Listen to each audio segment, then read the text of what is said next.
Bismillah. Assalamualaikum warahmatullahi wabarakatuh. Innal hamdalillah nahmaduhu wa nasta'inuhu wa nastaghfiruh wa na'udzu bihi min shururi anfusina wa min sayyiati a'malina.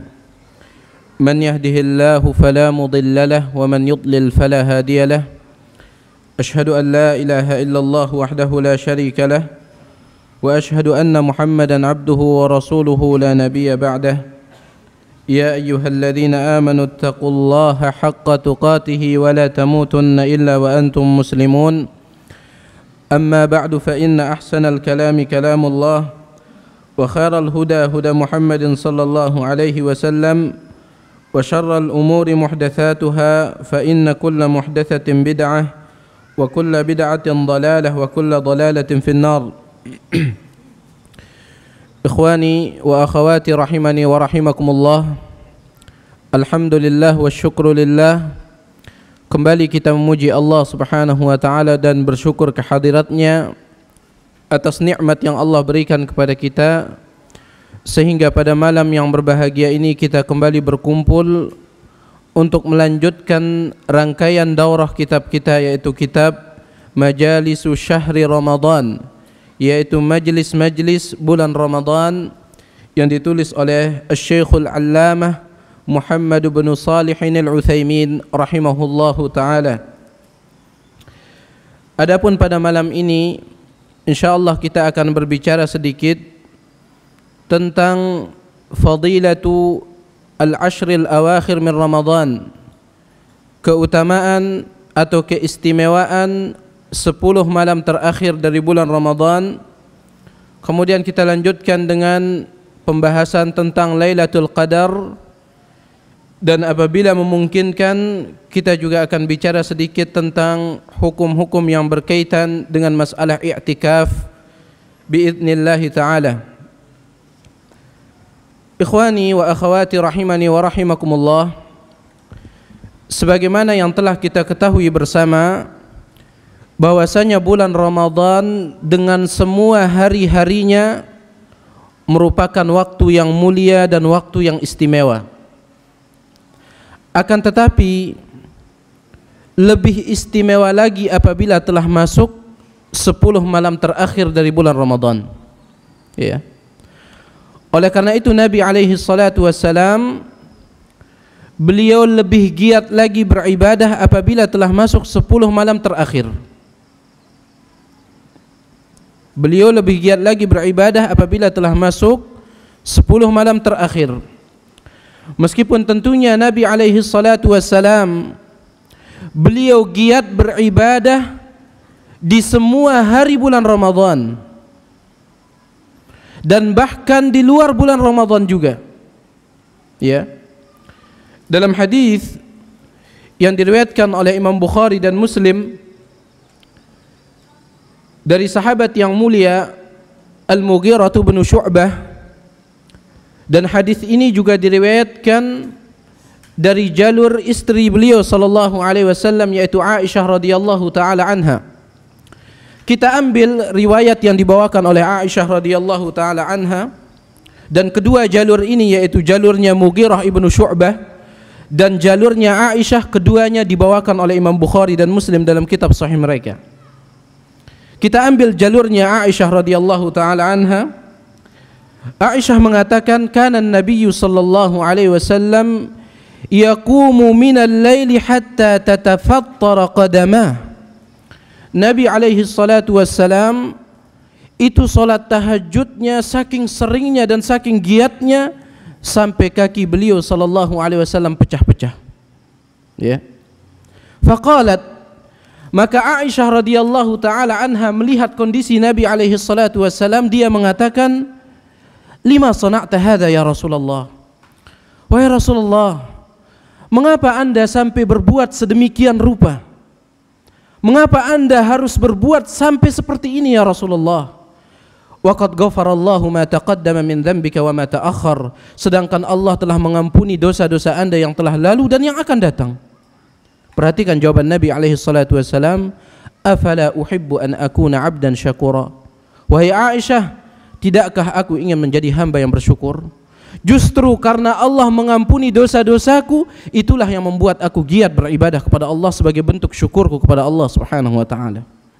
Jadi intinya Nabi alaihi salatu wassalam, beliau giat melakukan ibadah kepada Allah di setiap waktu, dan terkhusus lagi apabila telah masuk bulan Ramadan, dan lebih khusus lagi apabila telah datang 10 malam terakhir dari bulan Ramadan. Beliau lebih giat lagi. Sebagaimana yang juga diceritakan oleh Aisyah radhiyallahu taala anha dalam hadis sahih yang dikeluarkan oleh Imam Muslim dalam kitab sahihnya, Aisyah radhiyallahu taala anha mengatakan, "Kana Rasulullah sallallahu alaihi wasallam yajtahidu fil ashril awakhir ma la yajtahidu fi ghairihi." Adalah Rasulullah sallallahu alaihi wasallam, beliau lebih giat beribadah apabila telah masuk 10 malam terakhir, ma la yajtahidu fi ghairihi, lebih daripada giatnya beliau sebelum masuknya 10 terakhir itu. Bahkan di dalam riwayat yang lain yang dikeluarkan oleh Imam Bukhari dan Muslim juga dari jalur Aisyah radhiyallahu taala anha, Aisyah mengatakan, kana an-nabiy sallallahu alaihi wasallam idza dakhala al-ushru, Nabi sallallahu alaihi wasallam apabila telah masuk 10 malam terakhir dari bulan Ramadan, syadda mi'zarahu, beliau mengencangkan sarung beliau, ya. Yang namanya mi'zar itu adalah pakaian yang di bawah. Itu mi'zar. Mungkin kalau kita artikan sarung lah, ya.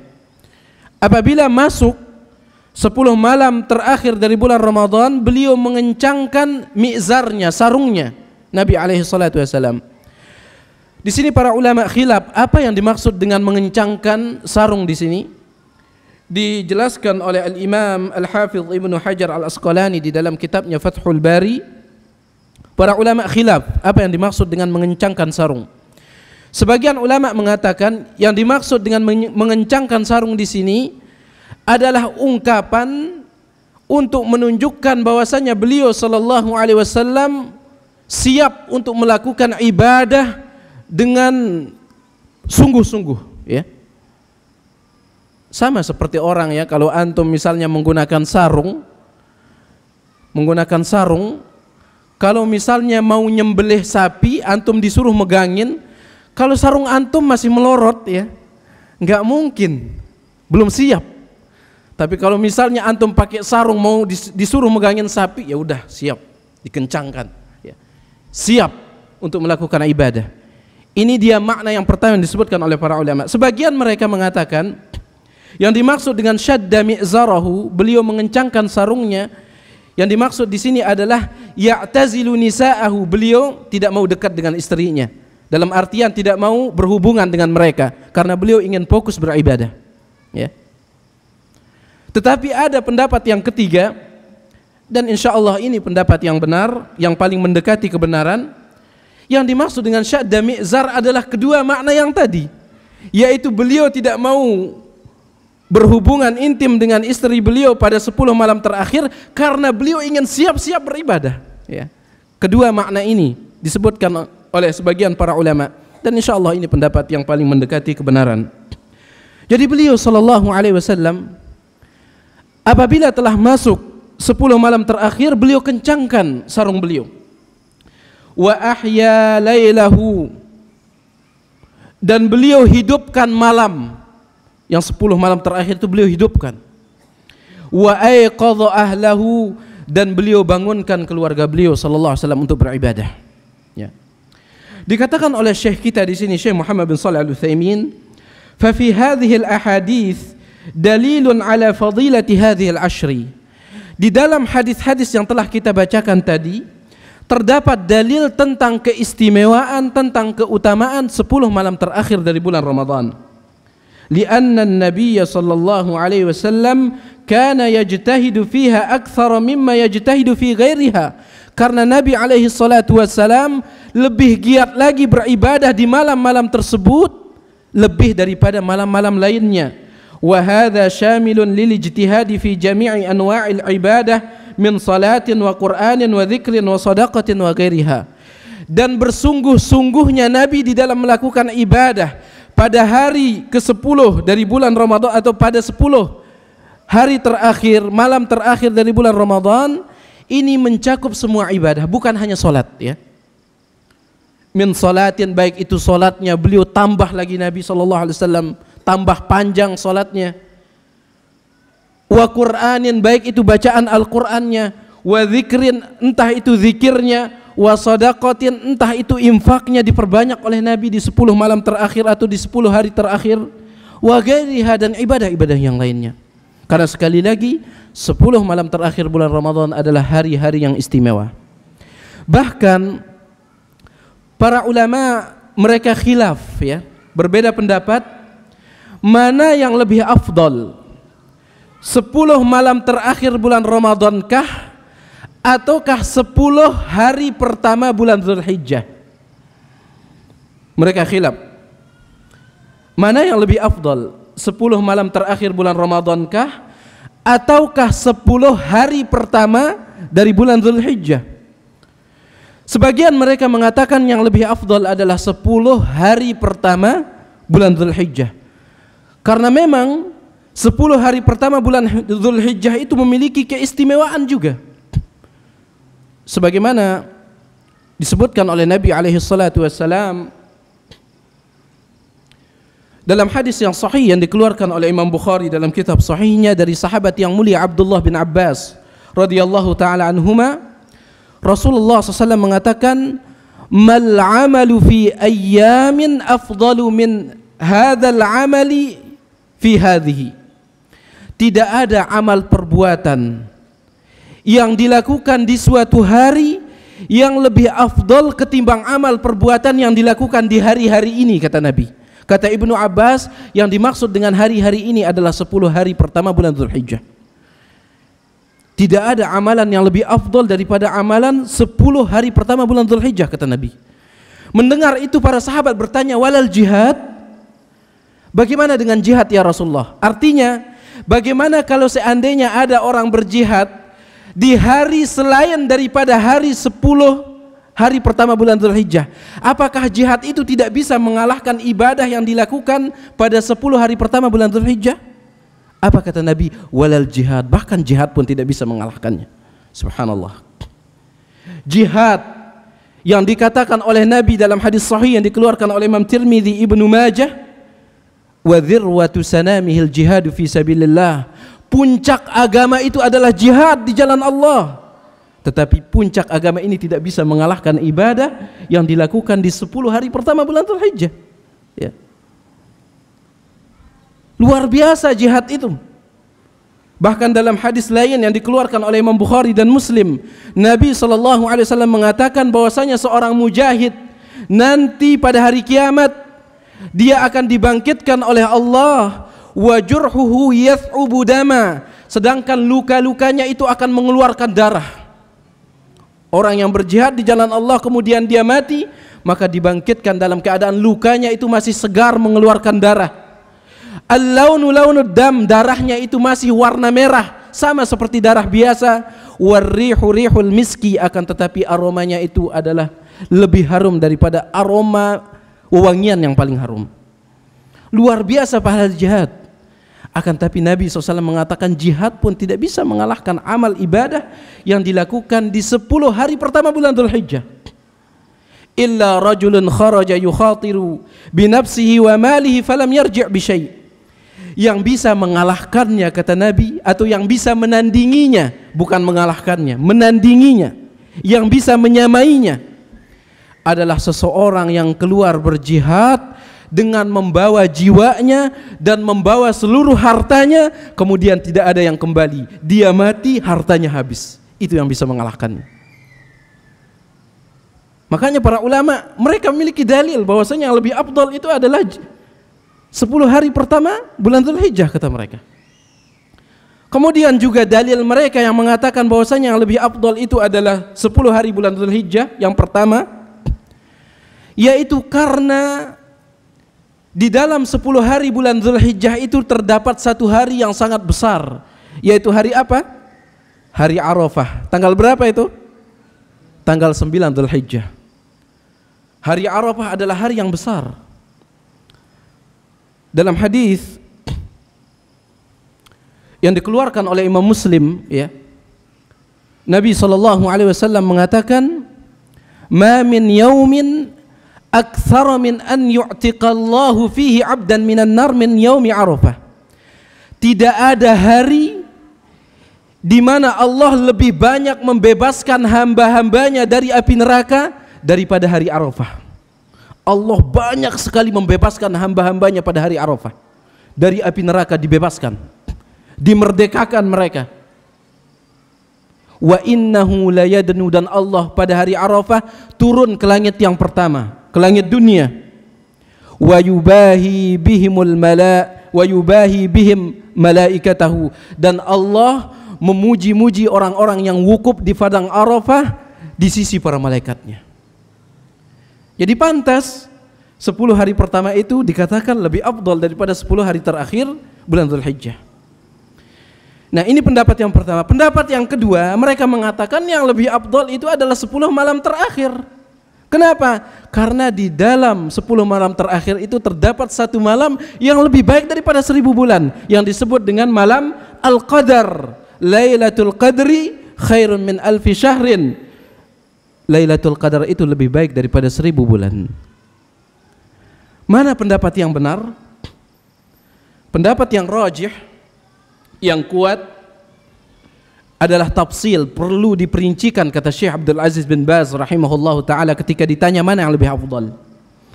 Beliau mengatakan, kalau ditinjau dari siang hari, maka lebih afdal 10 hari pertama bulan Dzulhijjah. Kenapa? Karena siang harinya terdapat wukuf padang Arafah. Tapi kalau ditinjau dari sisi malam hari, maka lebih afdal 10 hari terakhir bulan Ramadan, karena di malam harinya terdapat Lailatul Qadar. Dan inilah pendapat yang paling adil, ya. Inilah pendapat yang paling adil. Jadi intinya 10 malam terakhir bulan Ramadan ini jangan disia-siakan. Manfaatkan, ikhwani fiddin rahimani wa rahimakumullah. Asy-Syaikh di sini mengatakan,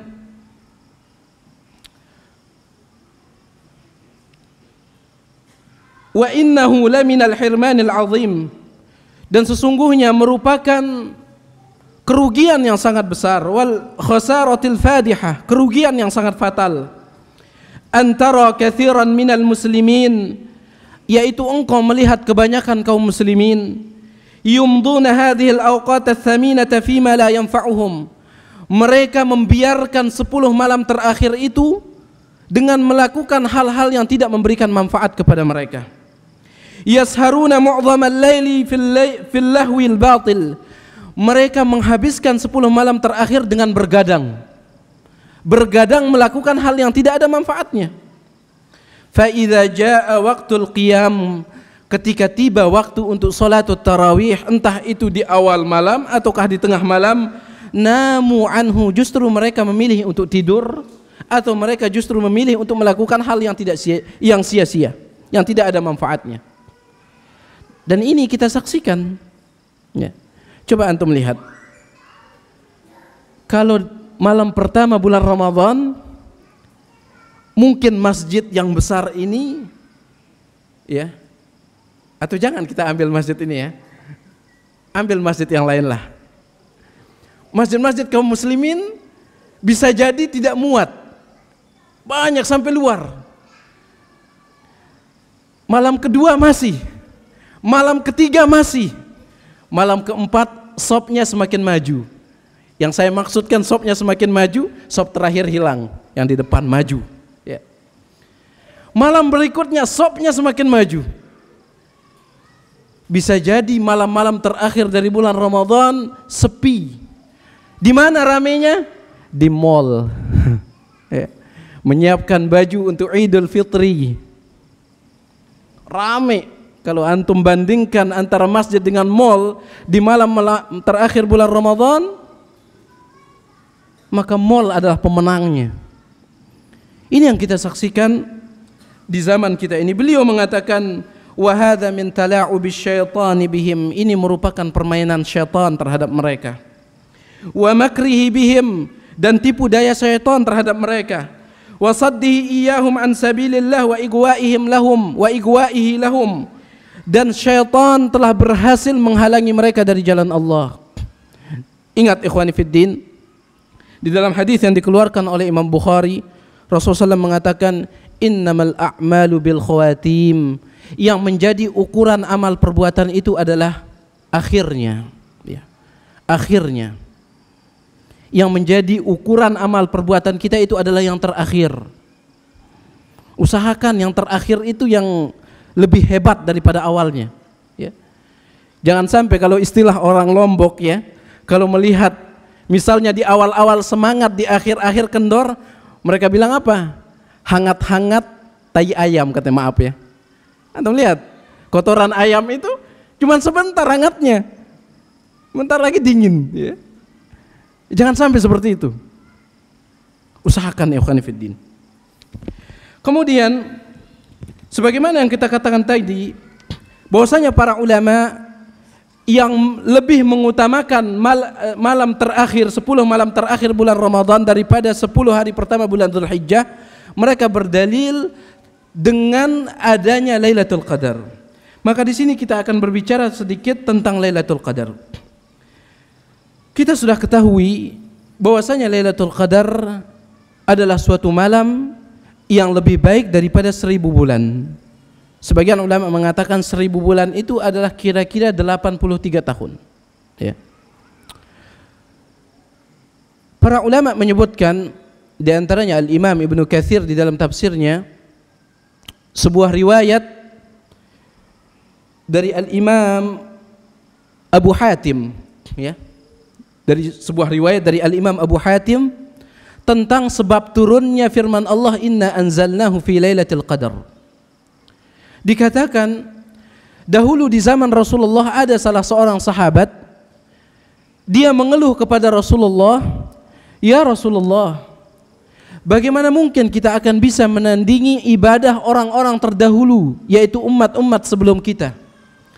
Karena umat-umat terdahulu mereka diberikan umur yang panjang-panjang oleh Allah Subhanahu wa taala. Ya, panjang sekali. Bahkan di antara mereka ada yang berjihad selama 500 tahun tidak pernah berhenti. Jihad terus 500 tahun. Sedangkan kita sudah ketahui pahala jihad itu seperti apa. Bagaimana mungkin kita akan bisa mengalahkan mereka ya Rasulullah? Akhirnya Rasulullah SAW diam dan turunlah ayat ini. Lailatul Qadri khairum min alfi syahrin.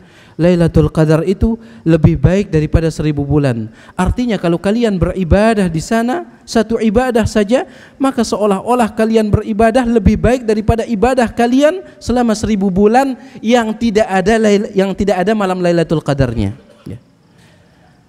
Yang dimaksud di sini lebih baik daripada 1000 bulan, yaitu lebih baik dari 1000 bulan yang tidak ada malam Lailatul Qadarnya. Kalau misalnya yang 1000 bulan itu ada malam Lailatul Qadarnya, tentu itu lebih baik daripada yang satu malam, ya, yang tidak ada malam Lailatul Qadarnya. Dan dikatakan oleh Syekh Muhammad bin Shalih Al-Utsaimin bahwasanya Lailatul Qadar ini sudah ada dari zaman-zaman terdahulu, sudah ada. Beliau mengatakan, wa hiya mawjudatun fil umami wa fi hadhihi al-ummati ila yaumil qiyamah. Lailatul Qadar ini sudah ada semenjak umat-umat terdahulu dan juga di umat ini sampai hari kiamat nanti. Akan tetapi yang fadilahnya itu cuman untuk umat ini saja. Ya. Dahulu ada Lailatul Qadar, tetapi Lailatul Qadar mereka itu tidak lebih baik dari 1000 bulan. Biasa saja. Biasa saja, kata beliau. Lakinna fadlaha wa ajraha yakhtassu wallahu a'lam bihadhil ummah. Akan tetapi keutamaan Lailatul Qadar yang lebih baik daripada 1000 bulan khusus bagi umat ini. Khusus bagi umat ini, kata beliau. Kemudian kapankah Lailatul Qadar itu?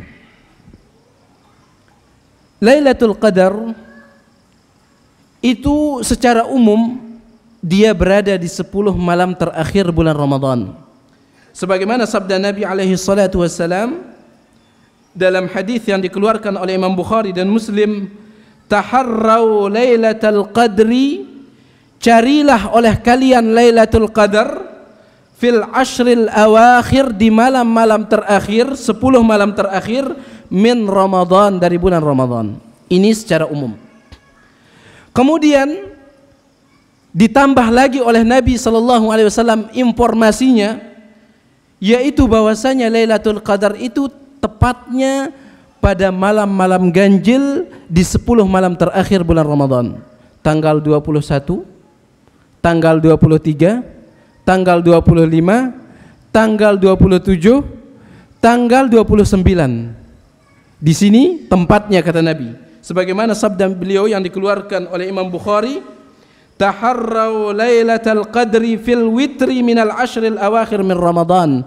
Carilah oleh kalian Lailatul Qadar pada malam-malam ganjil di 10 malam terakhir bulan Ramadan.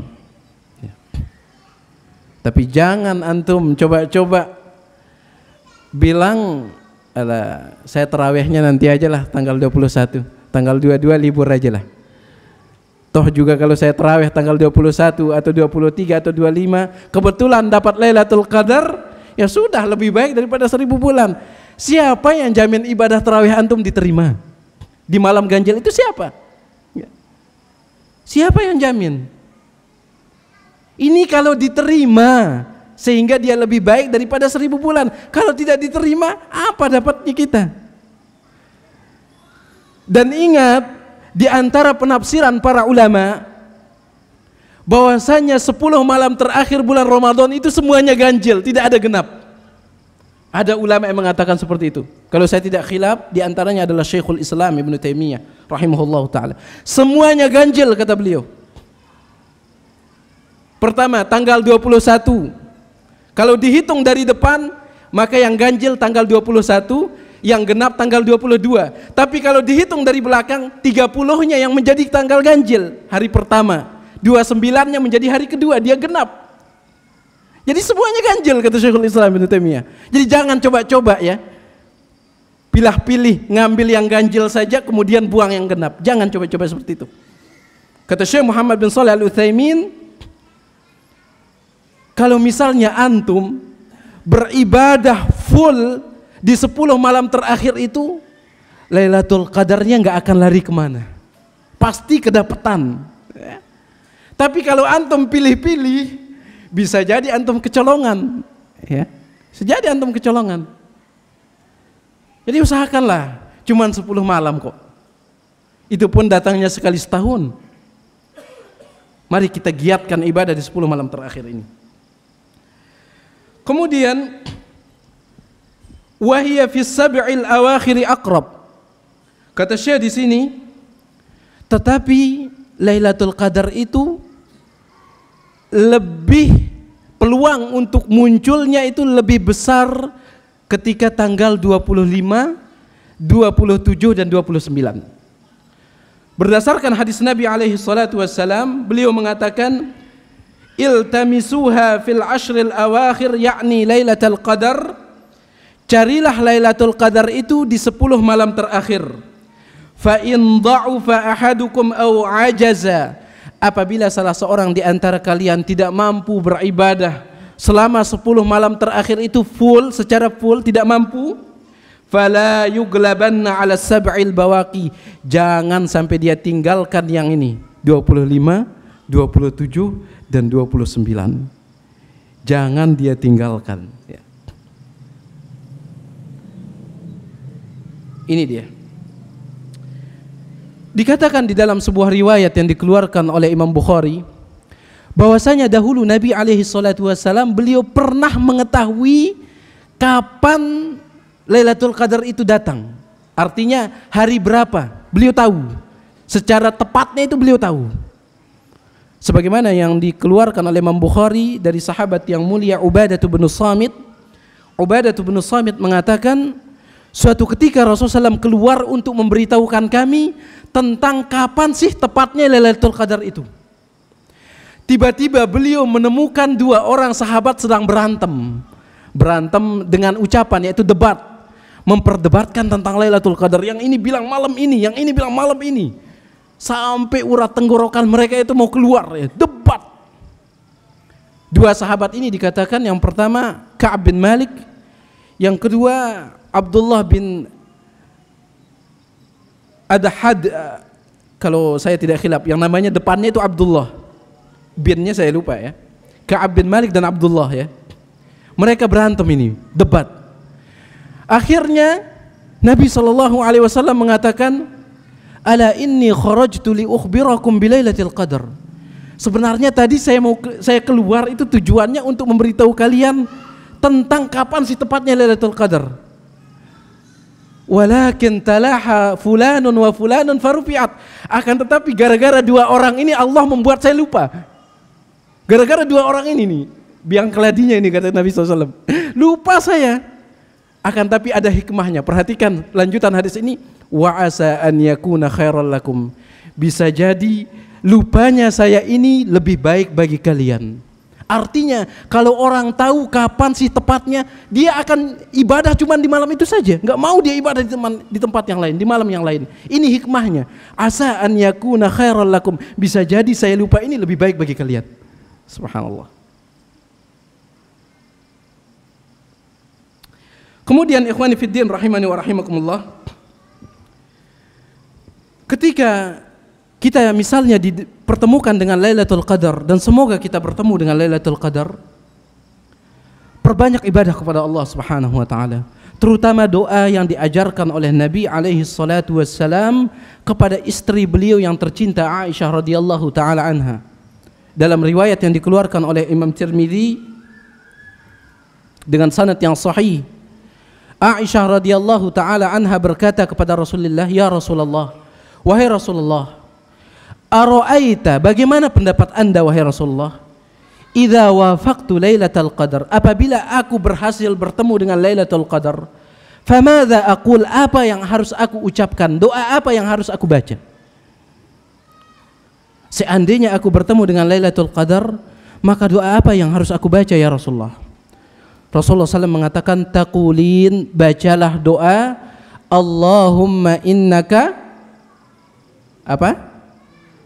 Allahumma innaka afuwun tuhibbul afwa fa'fu anni. Kayaknya sebagian antum yang hafal ya. Harus dihafal ini ikhwan ya. Doanya pendek, kemudian maknanya agung, dan jika dibaca di malam yang agung maka akan mendapatkan pahala yang besar. Allahumma innaka afuwun, ya Allah, sesungguhnya Engkau adalah Maha Pengampun, tuhibbul afwa, Engkau suka mengampuni, fa'fu anni, maka ampunilah aku ya Allah.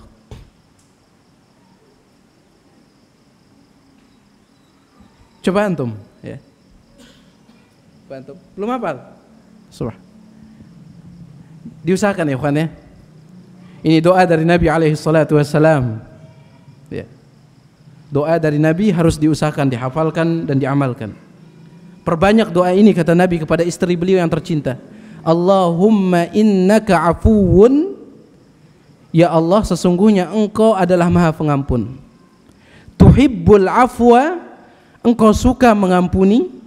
Fa'fu anni, maka ampunilah aku. Saya akan ulangi 3 kali lagi ya, insyaallah. Kalau sudah 3 kali pasti sudah hafal antum. Allahumma innaka afuwun tuhibbul afwa fa'fu anni. Allahumma innaka afuwun tuhibbul afwa fa'fu anni. Allahumma innaka afuwun tuhibbul afwa fa'fu anni. Sudah hafal ya? Abu Sa'id, fadal.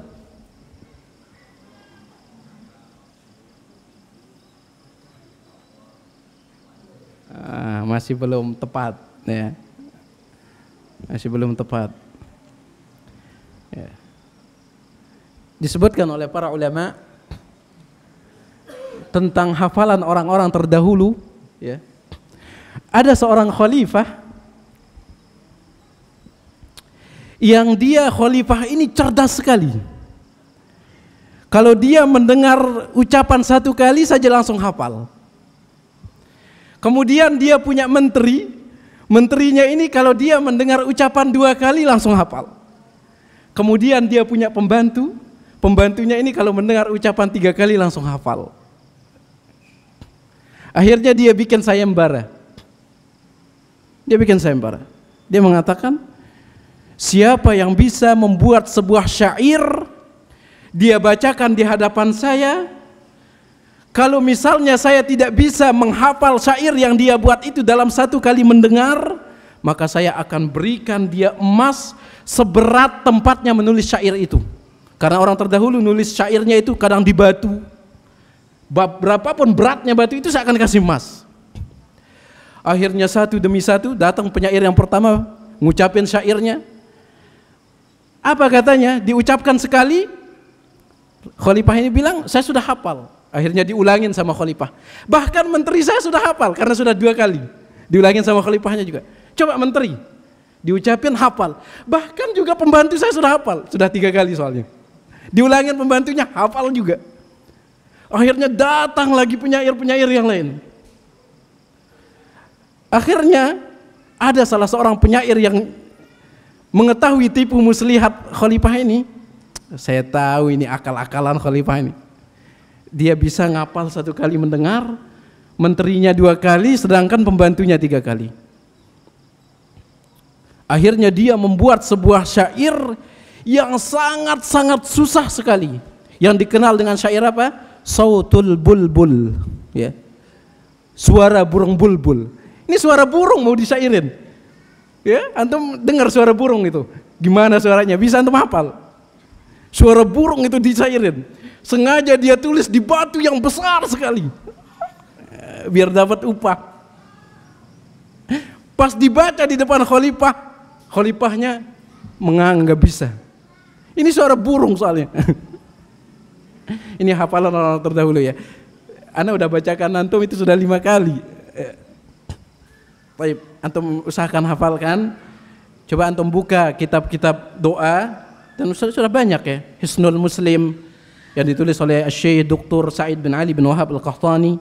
Kemudian juga tentang Fiqhul Ad'iyati wal Adhkar yang ditulis oleh Syekh Dr. Profesor Abdul Razzaq bin Abdul Muhsin Al-Badr. Dan juga ustadz-ustadz kita sudah banyak menulis kitab-kitab atau buku-buku doa. Ustadz Yazid bin Abdul Qadir Jawas dan ustadz-ustadz kita yang lainnya. Antum hafalkan ya. Allahumma innaka afuwun tuhibbul afwa fa'fu anni. Antum baca doa ini ketika datang Lailatul Qadar, ketika antum bertemu dengan Lailatul Qadar. Baik. Kita lanjutkan tentang masalah Lailatul Qadar ini. Ada tanda-tandanya yang disebutkan oleh Nabi alaihi salatu wassalam. Rasulullah SAW bersabda di dalam hadis yang diriwayatkan oleh Al-Imam Abu Dawud At-Tayalisi di dalam musnadnya dan juga diriwayatkan oleh Al-Imam Ibnu Khuzaimah dengan sanad yang hasan. Nabi SAW mengatakan, Lailatul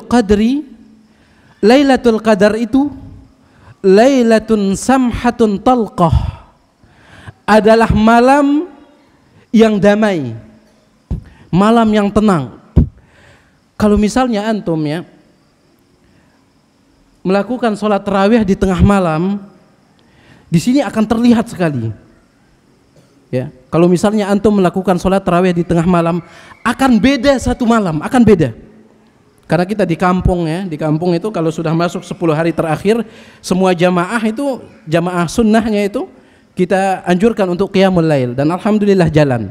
Meskipun awal-awalnya susah, tapi setelah bertahun-tahun jalan.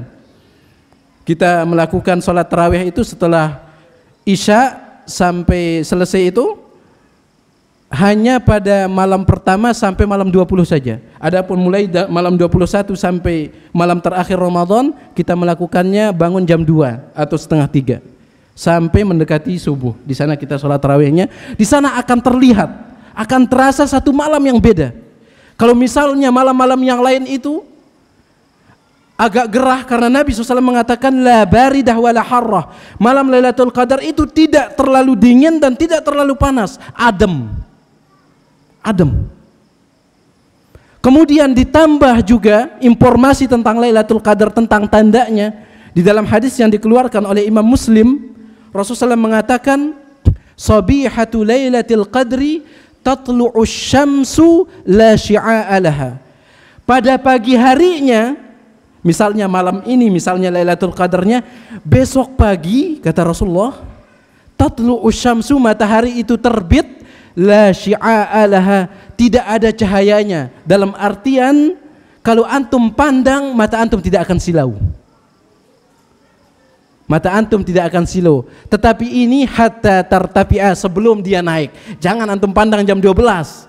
Ya.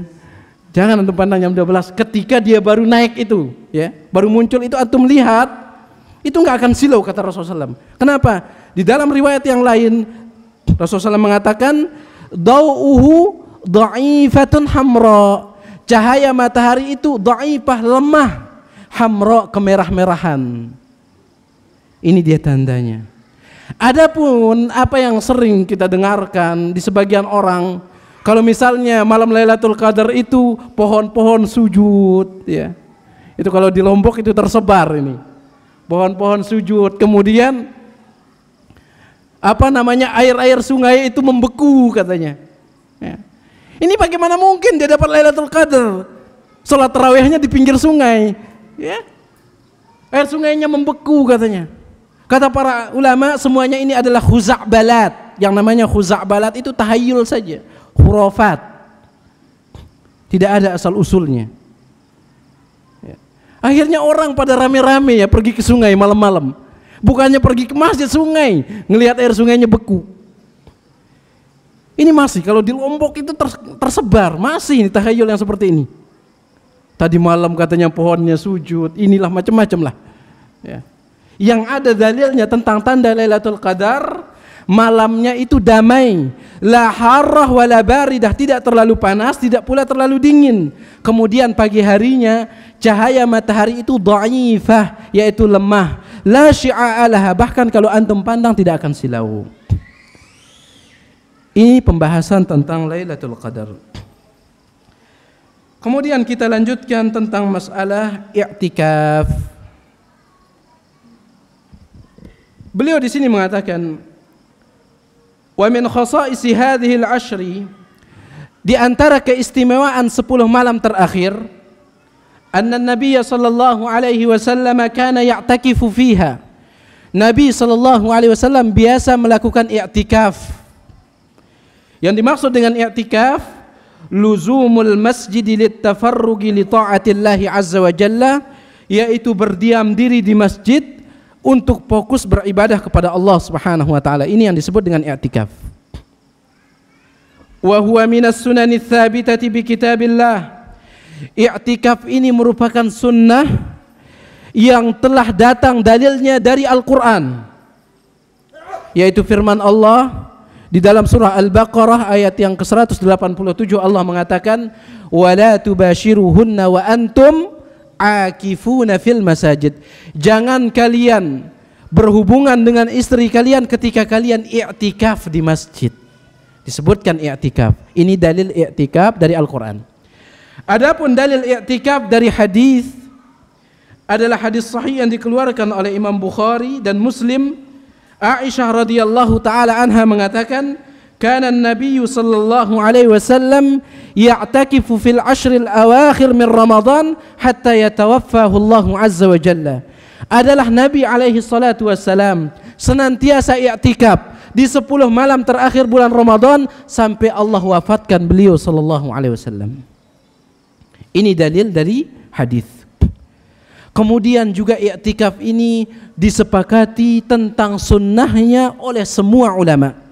Sebagaimana yang disebutkan oleh Imam An-Nawawi di dalam kitabnya Al-Majmu' Syarhul Muhadzab, dan juga disebutkan oleh Al-Imam Ibnu Qudamah di dalam kitabnya Al-Mughni, membawakan ucapan daripada Imam Ahmad Ibnu Hanbal.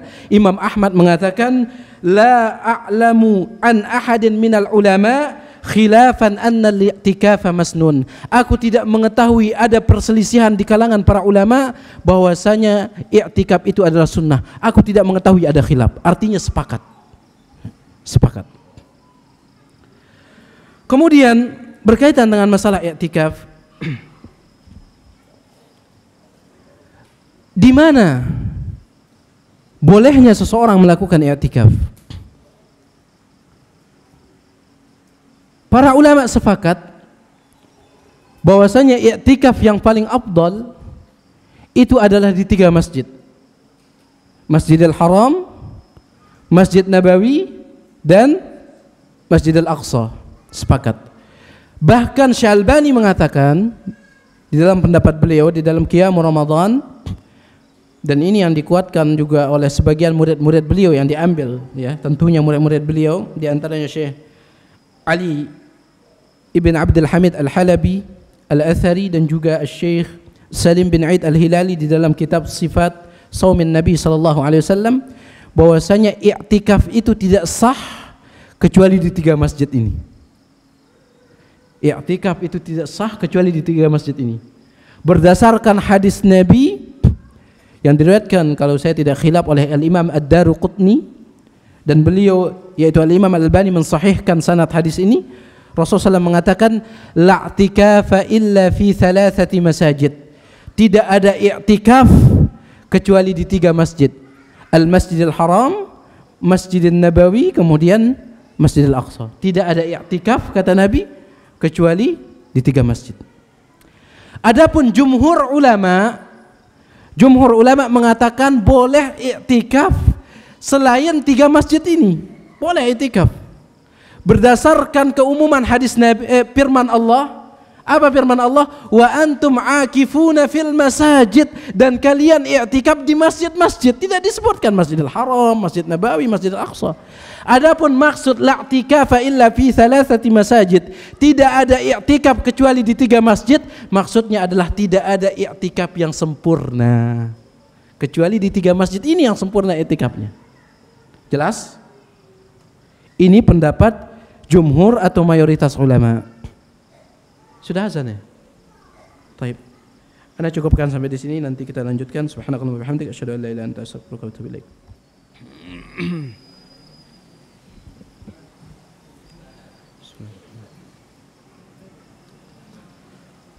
Bismillahirrahmanirrahim.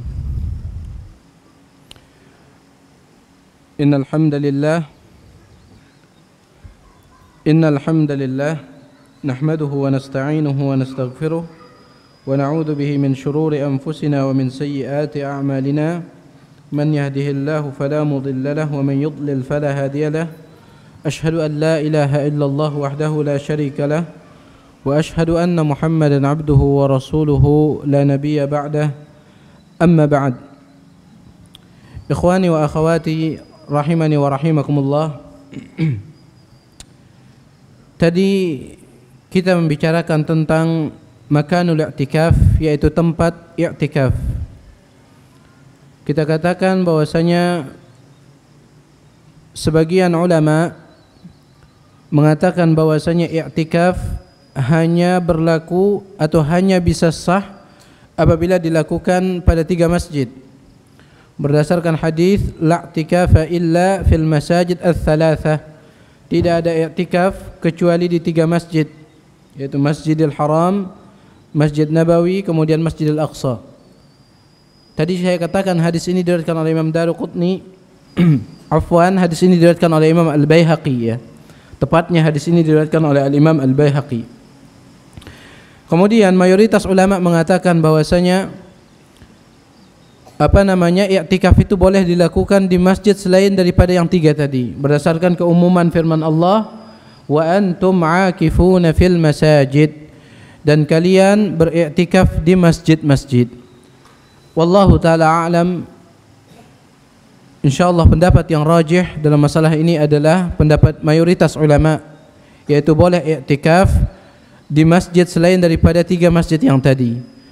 Adapun maksud tidak ada i'tikaf kecuali di 3 masjid, sekali lagi maksudnya adalah tidak ada i'tikaf yang sempurna. Akan tetapi para ulama yang membolehkan i'tikaf selain di 3 masjid, mereka khilaf apakah masjid yang digunakan i'tikaf itu harus di dalamnya ditegakkan Jumat ataukah tidak, ya. Karena ada sebagian masjid itu cuma digunakan untuk sholatul jamaah saja. Adapun sholat Jumu'ah, yaitu sholat Jumat, tidak dilakukan di sana, ya. Seperti masjid di Ma'had ana terdahulu, Ma'had Abu Hurairah, kita berjamaah di sana.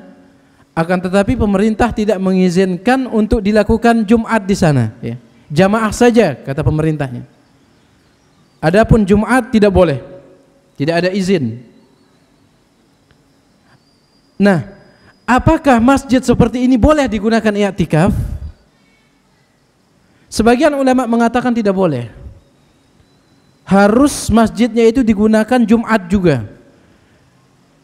Harus masjidnya itu digunakan Jumat. Sebagian ulama mengatakan boleh. Yang penting di sana ditegakkan salat jamaah. Yang penting di sana ditegakkan salat jamaah. Dan wallahu taala alam, pendapat yang rajih, ya, adalah pendapat yang mengatakan boleh i'tikaf di masjid meskipun masjid itu tidak ditegakkan Jumat selama di sana masih ada salat jamaah. Insyaallah ini yang rajih. Akan tetapi seperti yang antum ketahui, ini masalah khilafiyah, ya. Masalah fikih adalah masalah khilafiyah. Seandainya antum mendengar dari ustaz lain yang merajihkan ini, yang merajihkan pendapat yang lain, maka sekali lagi ini masalah yang khilafiyah. Karena sebagian ulama menguatkan pendapat bahwasanya yang rajih itu boleh i'tikaf di masjid yang ditegakkan di sana salat jamaah meskipun tidak ada salat Jumat. Nanti dia keluar. Dan ini dibolehkan. Keluarnya dari masjid tidak membatalkan i'tikafnya. Kenapa? Karena lihat darurah. Darurat kata mereka, ya. Kemudian permasalahan berikutnya berkaitan dengan masalah i'tikaf adalah apakah disyaratkan untuk sahnya i'tikaf itu puasa? Artinya bolehkah orang yang tidak puasa i'tikaf? Ataukah i'tikaf itu harus dilakukan oleh orang yang berpuasa? Kalau dia i'tikaf sedangkan tidak puasa maka tidak sah. Ini juga khilaf di kalangan para ulama. Mayoritas ulama mengatakan tidak apa-apa i'tikaf meskipun tidak puasa. Puasa hanyalah penyempurna i'tikaf. Artinya puasa itu bukan syarat sah i'tikaf. Adapun Imam Malik rahimahullah, beliau mengatakan syarat sah i'tikaf itu adalah puasa. Syarat sah i'tikaf itu adalah puasa. Beliau berdalil dengan ayat yang kita bacakan tadi, wa antum aakifuna fil masajid, dan kalian i'tikaf di masjid. Ayat ini berada di dalam ayat puasa. Jadi ayat ini tentang puasa, kemudian diikuti oleh Allah menyebutkan masalah i'tikaf. Awal ayat ini adalah uhilla lakum lailatas siyamir rafathu ila nisaikum, dihalalkan bagi kalian di malam puasa itu. Jadi ayat ini tentang puasa, kemudian diakhiri dengan i'tikaf. Kata Imam Malik. Jadi puasa itu sama i'tikaf itu nyatu. Kemudian pendapat ini yang dikuatkan juga oleh Syekhul Islam Ibnu Taimiyah dan juga oleh murid beliau Al-Imam Ibnu Qayyim Al-Jauziyah. Bahkan Al-Imam Ibnu Qayyim Al-Jauziyah mengatakan di dalam kitabnya Zadul Ma'ad, Allah Subhanahu wa taala tidak pernah menyebut i'tikaf kecuali diiringi dengan puasa. Kemudian juga Rasulullah tidak pernah i'tikaf kecuali juga dengan beliau melakukan puasa. Makanya syarat sah i'tikaf itu adalah puasa kata Imam Malik. Adapun mayoritas ulama mereka mengatakan i'tikaf atau puasa itu bukanlah syarat sah i'tikaf, akan tetapi penyempurna i'tikaf. Apa dalil mereka? Dalil mereka adalah sebuah hadis yang diriwayatkan oleh Imam Bukhari dari sahabat yang mulia Umar ibn al-Khattab. Umar ibn al-Khattab mengatakan, qultu li Rasulillah sallallahu, aku berkata kepada Rasulullah, ya Rasulullah, wahai Rasulullah, qad kuntu nadartu an a'takifa lailatan fil Masjidil Haram. Qad kuntu nadartu fil jahiliyah an a'takifa lailatan fil Masjidil Haram. Dahulu aku ketika masih di zaman jahiliyah, aku pernah bernazar untuk i'tikaf satu malam di Masjidil Haram. Dahulu di zaman jahiliyah, aku pernah bernazar untuk i'tikaf satu malam di Masjidil Haram. Apa jawaban Nabi? Aufi binadrik. Sudah, penuhi i'tikafmu. Lakukan, kata Nabi SAW. Nah, dari sini para ulama mengatakan bahwasanya puasa itu bukan syarat sah i'tikaf. Kenapa? Karena Umar i'tikafnya di malam hari, sedangkan malam hari itu bukan tempat puasa. Ya. Antum paham ya? Antum bengong-bengong ini paham atau gimana? Paham ya, insyaallah ya. Jadi Umar mengatakan, aku bernazar untuk i'tikaf di malam hari. Kemudian Rasulullah mengatakan, lanjutkan i'tikafmu. Sudah, silahkan lanjutkan i'tikafmu. Mereka mengatakan dari sini bahwasanya puasa itu bukan syarat i'tikaf. Kenapa? Karena Umar i'tikafnya di malam hari, sedangkan malam hari itu bukan tempat puasa. Puasa itu di siang hari. Nah, ini dalilnya. Mayoritas ulama. Kemudian dalil yang kedua yang disebutkan oleh mayoritas ulama adalah hadis sahih yang dikeluarkan oleh Imam Bukhari dan Muslim, bahwasanya suatu ketika pada bulan Ramadan, Aisyah radhiyallahu taala anha ingin beriktikaf. Akhirnya Aisyah ini dia membuat tenda di Masjid Nabawi. Dia buat tenda. Melihat Aisyah iktikaf, maka Hafsah istri Nabi juga minta izin kepada Aisyah, wahai Aisyah, izinkan saya ikut iktikaf. Akhirnya Aisyah mengizinkan.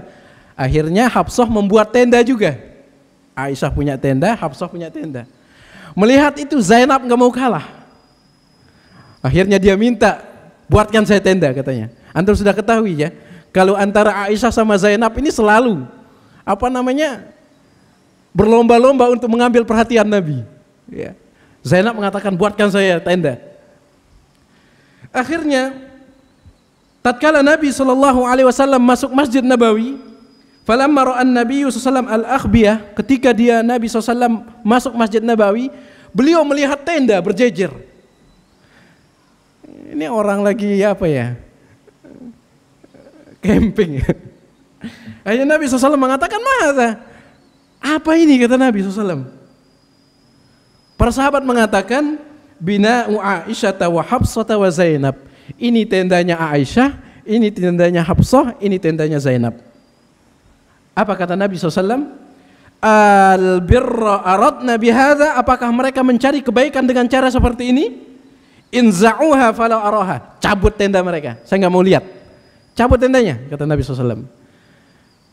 Dijelaskan oleh para ulama, di antaranya Imam Al-Hafidz Ibnu Hajar Al-Asqalani rahimahullah, kenapa Nabi SAW marah?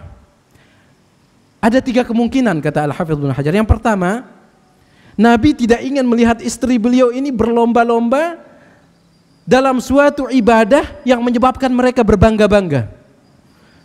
Jadi nanti kalau misalnya Hafsah atau Aisyah berhasil bikin tenda sendiri sedangkan Zainab tidak, nanti Aisyah akan berbangga-bangga depan Zainab. Oh, saya berhasil iktikaf bersama Nabi. Nabi tidak ingin melihat istri-istri beliau itu bersombong di dalam melakukan ibadah. Ini kemungkinan yang pertama, kata Imam Al-Hafidz Ibnu Hajar. Kemungkinan yang kedua, dikhawatirkan kalau misalnya Nabi biarkan 3 orang istri beliau ini, dikhawatirkan istri-istri yang lain datang bikin tenda juga. Akhirnya tempat sahabat nggak ada untuk sholat, penuh masjid oleh tenda ya. Ini dikhawatirkan. Kemungkinan yang ketiga, kata Al-Imam Al-Hafidz Ibnu Hajar Al-Asqalani, adalah kalau misalnya dibiarkan oleh Nabi SAW istri-istri beliau ini i'tikaf bersama beliau, maka Nabi akan merasa seolah-olah tinggal di rumah bukan di masjid. Ya. Sedangkan beliau kalau di rumah itu selalu bersama istri-istri beliau. Kalau saya biarkan sekarang, maka ini sama saja saya di rumah bukan di masjid. Ini kemungkinan yang ketiga kata Al-Hafidz Ibnu Hajar. Intinya Nabi marah. Nabi marah. Nabi mengatakan inza'uha, cabut tenda-tenda mereka ini, fala araha. Saya tidak mau melihatnya. Akhirnya fanuzi'at, dicabutlah tenda mereka, wa taraka li'tikaf fi Ramadan. Nabi akhirnya tidak mau i'tikaf pada bulan itu, enggak mau dia i'tikaf Nabi, ya.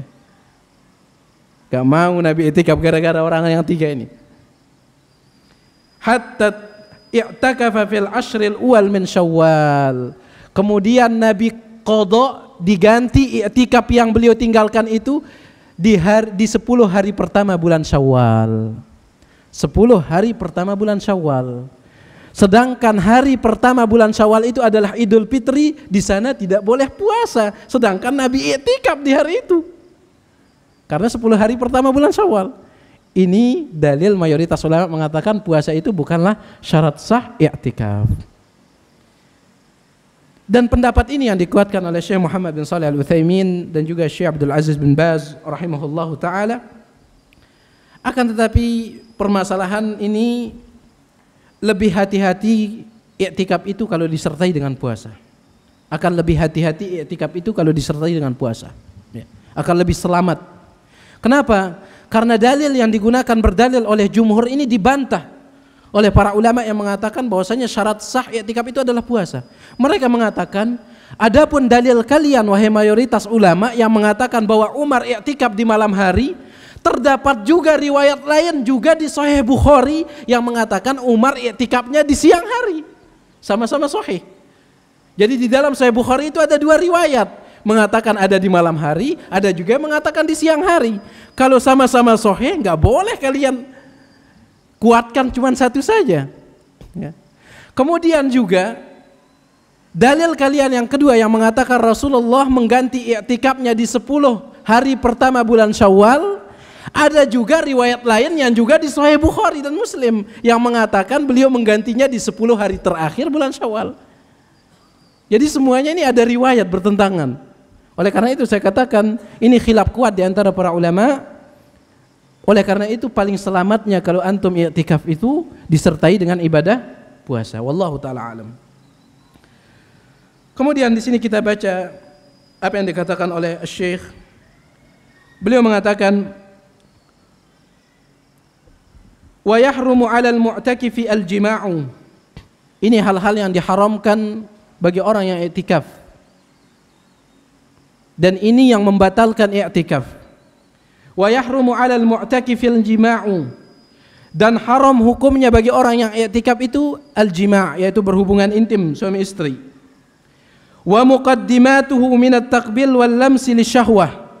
Begitu pula haram hukumnya bagi orang yang i'tikaf meskipun tidak berhubungan dengan istrinya, hanya sekedar bercumbu, misalnya ciuman, ini haram kata Syekh. Meskipun masalah ini adalah masalah khilaf di kalangan para ulama. Imam Syafi'i mengatakan bahwasanya ciuman, bercumbu rayu dengan istri bagi orang yang i'tikaf ini haram mutlak. Haram mutlak kata Imam Syafi'i. Berdasarkan firman Allah wala tubashiruhunna. Kemudian adapun Imam Malik mengatakan tidak boleh berciuman dengan istri apabila dengan syahwat. Ini anak kurang paham ini ya. Kalau berciuman mungkin pasti syahwat yang muncul ya. Kata Imam Malik, kalau misalnya dia berciuman tanpa syahwat, mungkin ada ya, berciuman tanpa syahwat dengan istrinya maka tidak apa-apa. Tapi kalau disertai dengan syahwat, ini yang tidak boleh. Adapun Imam Abu Hanifah dan Imam Ahmad, mereka mengatakan kalau misalnya dia bercumbu rayu, kalau berhubungan intim jelas.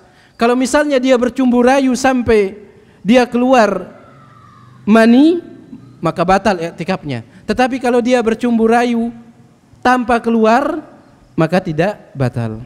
Akan tetapi pendapat yang paling selamat dalam masalah ini, tinggalkan hal itu. Ya. Tinggalkan hal itu. Sebagaimana yang dikatakan oleh Al-Imam Ibnu Katsir rahimahullah ketika menjelaskan ayat wala tubashiruhunna wa antum aakifuna fil masajid. Jangan berhubungan dengan istri kalian sedangkan kalian i'tikaf di masjid. Beliau katakan cuman 10 hari bagi orang yang i'tikaf itu, tahanlah kata beliau. Ya.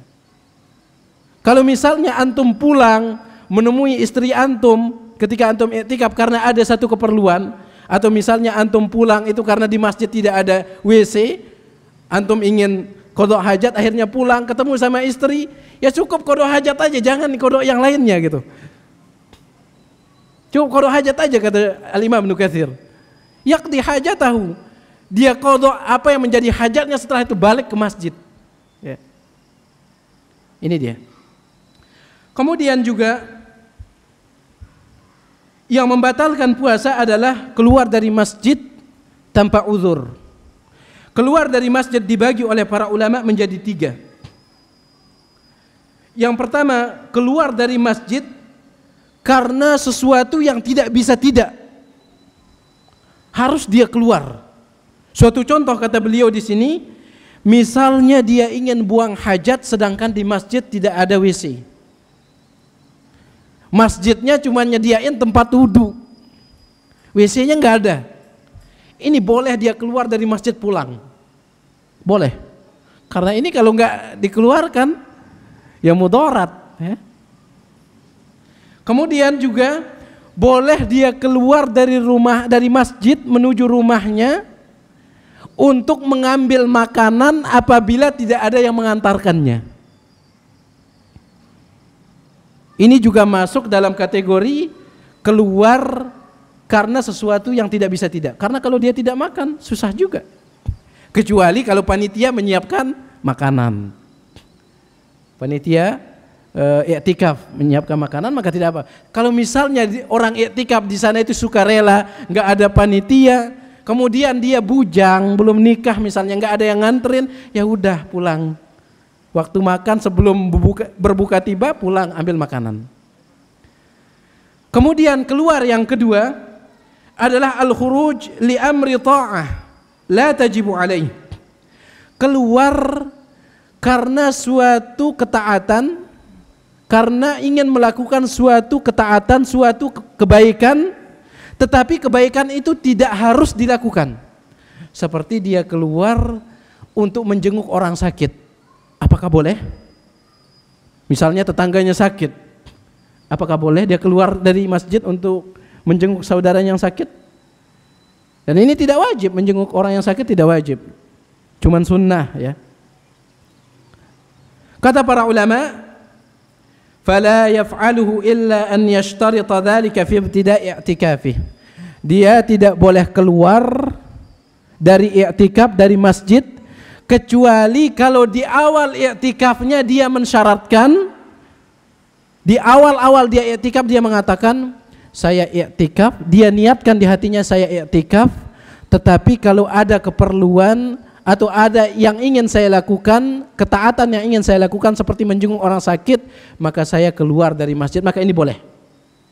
Ini namanya bersyarat, memasang syarat di awal i'tikaf. Memasang syarat di awal i'tikaf. Ini boleh kata Syekh di sini. Ya. Kemudian yang ketiga, keluar dari masjid yang ketiga adalah al-khuruj li amrin yunafi al-i'tikaf, kal khuruj lil bai' wasyira. Keluar dari masjid karena sesuatu yang tidak ada maslahatnya sama sekali dengan agama, seperti dia keluar untuk jual beli. Maka ini batal i'tikafnya. Ini batal i'tikafnya. Jadi ini 3 hal yang berkaitan dengan masalah keluar dari i'tikaf. Kemudian juga yang membatalkan i'tikaf adalah menurut sebagian ulama apabila yang i'tikaf itu adalah wanita, maka yang membatalkannya adalah haid dan nifas. Ini menurut sebagian ulama, meskipun ini adalah khilaf di kalangan para ulama, wallahu taala a'lam. Baik. Saya kira saya cukupkan sampai di sini tentang kajian kita. Semoga apa yang saya sampaikan ini ada manfaatnya. Wallahu taala a'lam.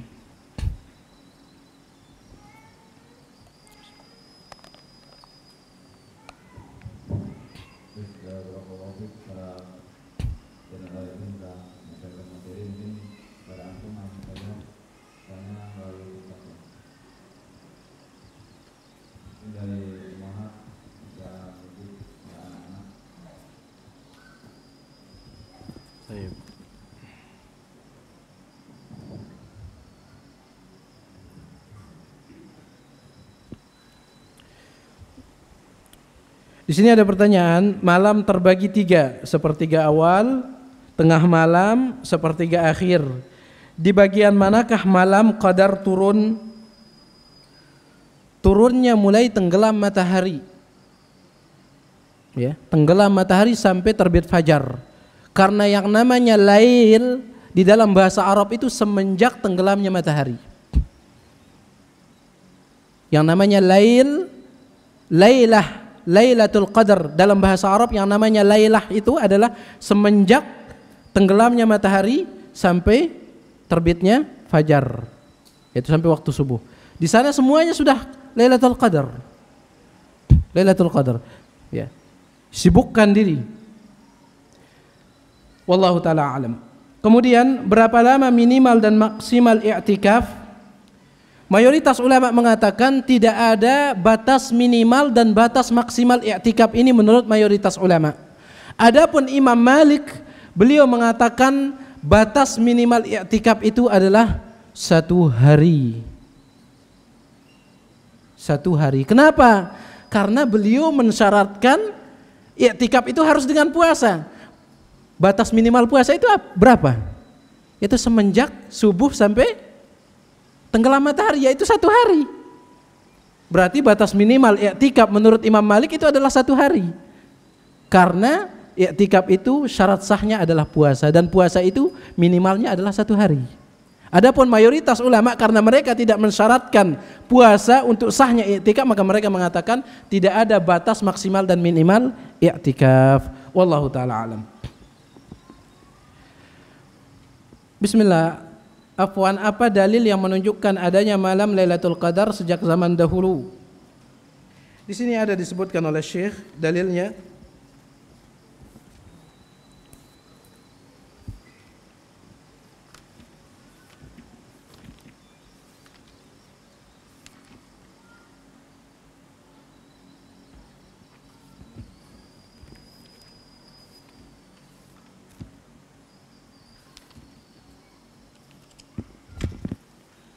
Baik. Beliau mengatakan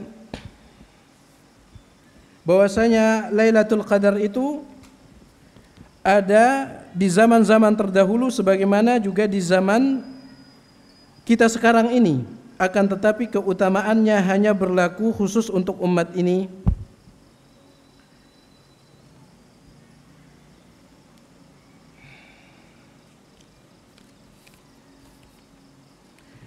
Dalilnya beliau mengatakan lima rawal Imam Ahmad wan Nasa'i an Abi Dzar radhiyallahu taala anhu.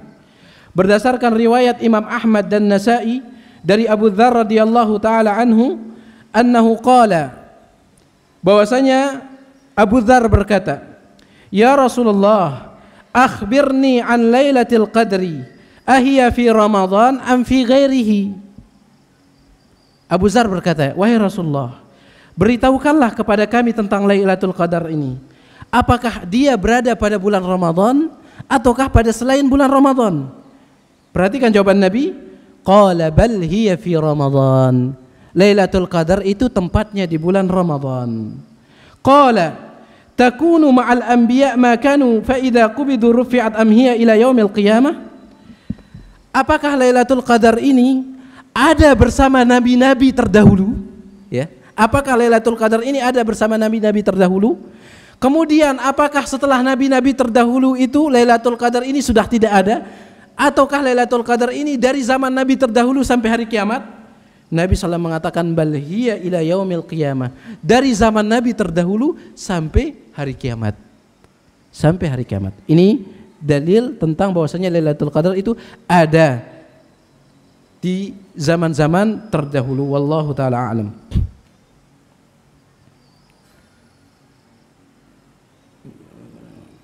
Taib, apa hukumnya seorang muslim menjual makanan di bulan puasa di siang hari? Ini pertanyaan pernah juga disampaikan di Masjid Al-Ikhlas Taman Raya ya. Saya katakan untuk antum kaum muslimin yang berjualan makanan khusus di siang hari bulan Ramadan, antum tutup warung antum. Tutuplah warung antum. Kenapa? Karena ini akan menimbulkan fitnah. Meskipun misalnya yang makan itu adalah non-muslim, bisa jadi juga orang muslim melihat itu, bisa jadi juga ada muslim yang tertarik, tergoda, akhirnya mereka makan. Dikhawatirkan kalau ada muslim yang makan di warung antum, antum akan masuk kepada firman Allah, wala ta'awanu 'alal itsmi wal 'udwan. Jangan saling tolong-menolong di dalam dosa. Ya. Dan insya Allah antum tidak akan rugi kalau antum tutup dari sejak subuh itu sampai menjelang berbuka. Nanti pas dekat berbuka antum buka, biar orang lain bisa berbuka di sana. Tidak akan rugi antum. Dan pernah saya sampaikan bahwasanya yakinlah dengan apa yang disampaikan oleh Nabi alaihi salatu wasalam. Nabi sallallahu alaihi wasallam bersabda, "Man taraka syai'an lillah, awwadahu Allahu khairan minhu." Barang siapa yang meninggalkan sesuatu ikhlas karena Allah, barang siapa yang meninggalkan sesuatu karena mencari keridhaan Allah, pasti Allah akan mengganti dengan yang lebih baik. Pasti.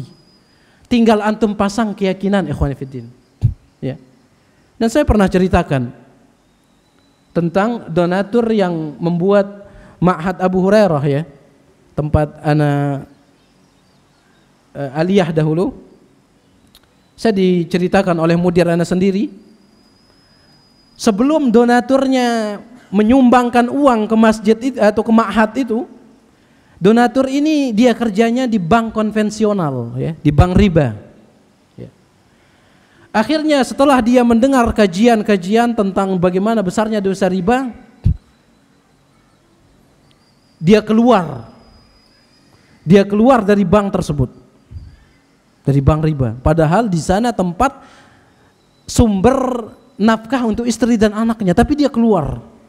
Dia dengar hadis, karena sebelumnya dia bertanya kepada mudir ana ini, rahimahullahu taala, dia bertanya tentang apa yang harus saya lakukan. Mudir ana bilang keluar. Kemudian dibacakan hadis tadi, siapa yang meninggalkan suatu untuk mencari keridhaan Allah, Allah pasti ganti dengan yang lebih baik. Dia keluar. Yakin. Selang beberapa bulan, ya, dia balik menemui mudir ini. Datang dia menemui, mengeluh. Apa katanya? Ustaz, saya capek katanya. Mudirnya heran, antum capek apa? Dikirain capek nyari duit. Apa katanya? Saya capek dikejar-kejar sama harta. Subhanallah. Dia tinggalkan riba, dibukakan pintu rizki yang lain oleh Allah Subhanahu wa taala. Bahkan karena pintu rizki yang lain yang halal ini, dia sumbang miliaran rupiah untuk membangun ma'had tersebut. Sendirian dia nyumbang, jadi donatur sendirian. Miliaran rupiah. Tinggal antum pasang keyakinan, ikhwani fillah rahimani wa rahimakumullah. Ya. Kita sebagai kaum muslimin, ini penyakit kita adalah kurang yakin. Beriman iya, tapi yakin kurang. Karena para ulama mengatakan yakin itu lebih tinggi daripada iman. Misalnya kita dengar, ya, kita sering mendengar firman Allah Subhanahu wa taala, "Wa ma anfaqtum min syai'in fahuwa yukhlifuh." Apabila kalian menginfakkan sesuatu, pasti Allah akan menggantinya. Kita beriman, iya saya beriman ini ayat Allah, tapi yakin enggak dengan kandungannya? Iya, yakin enggak? Akhirnya pas datang ini ragu-ragu. Ini duit besar semua ini. Ragu-ragu, enggak ada keyakinan. Padahal semakin besar dikeluarkan, kalau kita artikan ayat tadi, dan apa yang kalian impakkan pasti diganti oleh Allah. Berarti semakin besar kita impakkan, semakin besar gantinya. Ya. Sama seperti orang mancing. Kalau antum mancingnya pakai cacing, ya dapatnya ikan teri. Tapi kalau mancingnya pakai ikan tuna, dapatnya ikan paus. Ya begitulah. Dan Allah Subhanahu wa taala mengatakan di dalam sebuah hadis qudsi yang sahih, "Ya bena Adam, anfik ma fil jaib, unfik alaik." Wahai anak Adam, keluarkan apa yang di kantong itu, dan aku akan berikan kepadamu rizki dari yang gaib. Tinggal yakin apa tidak? Nah, ini dia. Jadi tolonglah, ya, antum tidak akan rugi, ikhwan, kalau hanya menutupnya beberapa jam saja.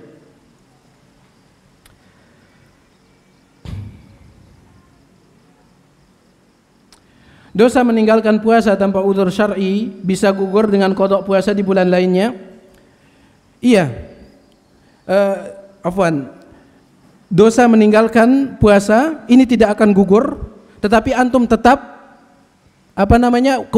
berkewajiban untuk mengqada. Ya. Orang yang meninggalkan puasa secara sengaja tetap dia berdosa dan tetap dia wajib untuk mengqada. Saya ulangi sekali lagi. Orang yang meninggalkan puasa secara sengaja, dia tetap berdosa kalau dia tidak bertaubat. Kemudian dia juga wajib untuk mengqada puasa tersebut. Adapun hadis yang mengatakan man aftara fi Ramadan yauman fi Ramadan bighairi udhrin, maka fala qada alaihi. Atau kama qala sallallahu, barang siapa yang berbuka membatalkan puasa di siang hari bulan Ramadan, artinya sengaja tidak puasa tanpa uzur, maka tidak ada yang bisa mengganti puasanya itu meskipun dia ganti selama 1 tahun. Hadis ini kata para ulama dhaif, lemah. Sebagaimana dijelaskan oleh Syekh Ali bin Abdul Hamid Al-Halabi Al-Athari hafizahullah taala. Wallahu taala alam.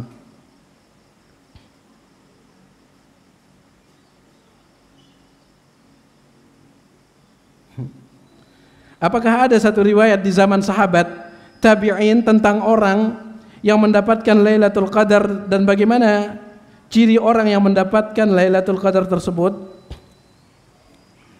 Yang mendapatkannya para sahabat, ya. Mendapatkannya para sahabat tentunya. Dan ini harus kita yakini. Kenapa? Karena mereka adalah orang yang paling rajin ibadah. Seperti yang saya katakan tadi, kalau antum, kata Syekh Utsaimin, ibadahnya dari tanggal 21 nggak pernah absen sampai akhir Ramadan, mau lari kemana Lailatul Qadar ini? Ya, mau lari kemana? Pasti dapat, pasti dapat. Dan para sahabat tentunya full ibadah mereka. Ya, sama kayak misalnya ayam masuk di sini, misalnya di masjid ini, semua antum keliling, mau lari kemana ayam ini? Lari ke sana, ketemu orang, lari ke sini ketemu orang. Begitu pula Lailatul Qadar ini, kalau antum kelilingan dengan ibadah, mau lari kemana dia?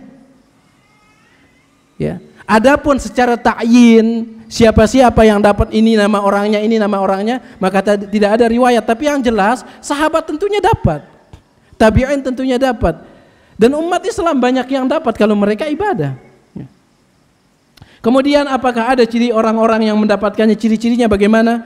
Ini tidak ada disebutkan di dalam riwayat manapun mengatakan bahwasanya wajahnya akan bersinar, atau yang tadinya hidungnya pesek jadi mancung, nggak ada. Ya. Yang ada riwayatnya adalah tanda-tanda Lailatul Qadarnya, bukan tanda-tanda orang yang mendapatkannya. Kemudian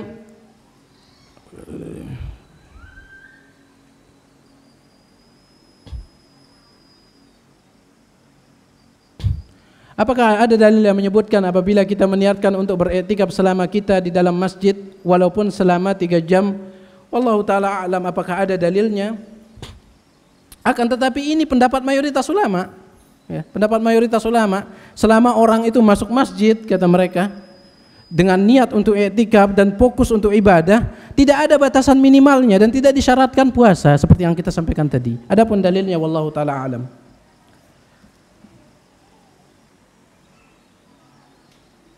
Jadi wanita itu boleh apa tidak iktikaf? Bila boleh, di mana tempatnya? Para ulama mengatakan ada 2 syaratnya wanita boleh iktikaf. Yang pertama, aman dari fitnah, tidak menimbulkan fitnah, ya, tidak campur baur. Kemudian yang kedua, ada izin dari suami. Ada izin dari suami. Kalau misalnya dia iktikaf tanpa izin suami, boleh suaminya membawanya pulang, dibawa pulang sama suaminya, ya. Aman dari fitnah. Terutama masjid, kalau misalnya dia 2 lantai misalnya, biasanya lantai yang kedua itu untuk akhwat. Seperti yang sering saya lihat di Lombok itu, masjid-masjid yang 2 lantai itu banyak akhwat-akhwat yang i'tikaf. Rata-rata itu di lantai kedua tempat mereka dibuatkan tempat khusus. Ya, dibuatkan tempat khusus. Dan para ikhwannya tidak boleh naik lagi. Kalau sudah mulai i'tikaf sudah tidak boleh naik lagi karena di sana area akhwat, ya. Ini dia tempatnya. Wallahu ta'ala alam. Bagaimana hukumnya minum obat penunda haid agar dapat puasa? dan Lailatul Qadar. Pertanyaan ini pernah ditanyakan kepada Al-Lajnah Ad-Daimah yang saat itu masih dipimpin oleh Syekh Abdul Aziz bin Baz rahimahullahu taala. Apakah boleh wanita menggunakan obat haid? Beliau mengatakan, hukum asalnya wanita itu menerima apa yang Allah Subhanahu wa taala catatkan baginya. Sebagaimana sabda Rasul alaihi salatu wassalam tentang haid, beliau mengatakan bahwasanya haid itu adalah amrun katabahu Allahu ala ibnati Adam. Haid itu adalah sesuatu yang sudah Allah catatkan bagi anak-anak wanita dari kalangan Adam, ya, anak-anak wanita manusia. Jadi dia terima, kata Syekh Abdul Aziz bin Baz. Adapun masalah bolehnya, maka boleh. Seandainya misalnya dia minum obat haid, ya, obat penunda haid, dia minum obat penunda haid, kemudian yang aturannya waktu haidnya itu akan datang besok. Aturannya itu kalau dia tidak meminum obat ini, dia akan haid besok menurut kebiasaan. Tapi ternyata gara-gara obat ini dia tidak haid, maka di sini wajib dia puasa, karena yang menjadi ukuran adalah keluar atau tidaknya darah haid. Wajib dia puasa, ya. Akan tetapi tetap dikatakan oleh para ulama lebih baik ditinggalkan. Lebih baik ditinggalkan. Dan disebutkan oleh para ulama yang menyebabkan rusaknya kebiasaan haid wanita itu adalah karena obat-obatan itu. Ya. Misalnya ada wanita biasanya dia haid itu 15 hari misalnya dalam sebulan, atau 7 hari dalam sebulan, tiba-tiba rusak kebiasaannya itu, tiba-tiba jadi 10, kadang jadi berapa ini 12, kadang 13, gak tentu. Ini rata-rata disebabkan karena obat-obatan itu, kata para ulama. Oleh karena itu saya katakan boleh bagi anti, wahai para muslimat, menggunakan obat penunda haid, akan tetapi kami tidak menganjurkan. Wallahu taala alam.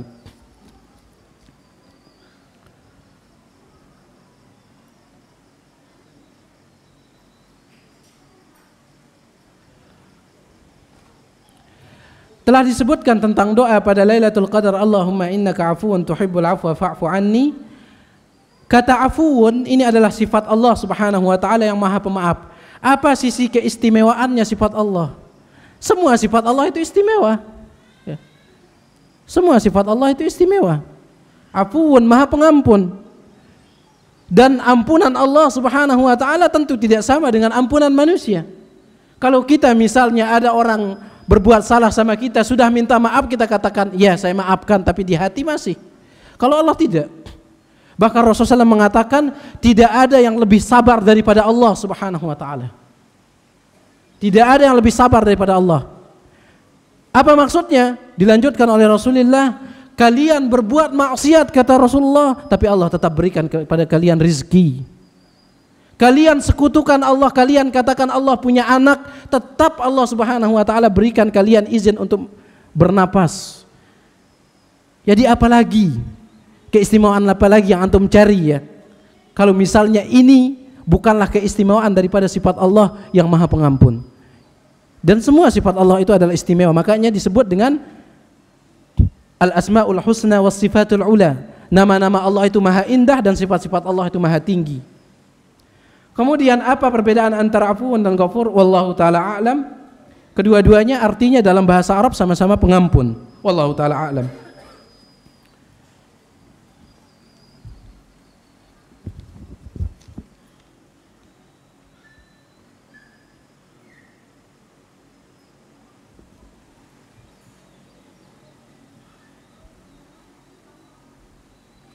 Ini udah pertanyaan terakhir, ya. Udah waktunya nih. Apakah ada yang mengatakan bahwa tarawih tengah malam boleh dilakukan jika isya juga tengah malam? Benarkah pendapat ini, Ustaz? Isya dilakukan tengah malam. Dikatakan oleh para ulama bahwasanya sebaiknya isya itu jangan terlalu larut malam, ya. Paling tidak sampai jam 10 lah. Sampai jam 10. Kalau misalnya antum mau sholat tarawih tengah malam, maka ini juga dibolehkan oleh para ulama. Tarawih setelah sholat isya ini boleh. Tarawih tengah malam juga boleh. Bahkan para ulama mengatakan tarawih setelah sholat isya apabila dilakukan secara berjamaah, kemudian tarawih di tengah malam juga dilakukan secara berjamaah, maka yang lebih afdal tarawih di tengah malam. Karena tarawih di tengah malam itu mendapatkan keutamaan Allah Subhanahu wa taala turun di akhir malam. Akan tetapi kalau misalnya antum tarawihnya sendirian di tengah malam, sedangkan orang setelah sholat isya itu tarawihnya berjamaah, maka lebih afdal tarawih setelah sholat isya. Jadi saya katakan sholat isya itu jangan dilakukan sampai terlalu larut gitu, sampai jam melakukan tarawih sholat isyanya jam 2. Ini sudah kelewatan kalau ini ya. Paling banter lah jam 10 ya. Paling telat jam 10. Nanti misalnya kalau antum mau tarawihnya sholat isya dulu, kemudian pada nunggulah di masjid sampai jam 1 misalnya, kemudian bangun sholat tarawih kalau antum sanggup. Wallahu taala a'lam. Ana cukupkan sampai di sini ya, karena sudah waktunya. Apa yang ana sampaikan mudah-mudahan ada manfaatnya, dan ana minta ya antum catat kajiannya, karena kata panitia nanti di akhir daurah kita akan adakan tanya jawab ya. Ana yang nanya sama antum di akhir daurah, yang bisa jawab insyaallah ada hadiahnya dari panitia, bukan dari ana ya, dari panitia. Wallahu taala alam. Subhanakallahumma bihamdika asyhadu an la ilaha illa anta astaghfiruka wa atubu ilaik. Wassalamualaikum warahmatullahi wabarakatuh.